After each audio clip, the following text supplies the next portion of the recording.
Kız kardeşim 6 yaşındaydı. Bir süredir odasında kendi kendine konuşuyordu. Ona sordum, kiminle konuşuyorsun? Dedi ki, yeni arkadaşım Lili. Oyuncak bebeğim. Başta önemsemedik.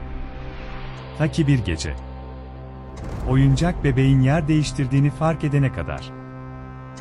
Ben yatağa koymuştum. Sabah salondaydı. Annem de fark etmişti ama ses etmedi. Sonra bir gece kardeşim ağlayarak yanıma geldi, Lili kızdı. Bana senin onu beğenmediğini söyledi. Ürperdim. Ertesi gün Lili'yi çöpe attım.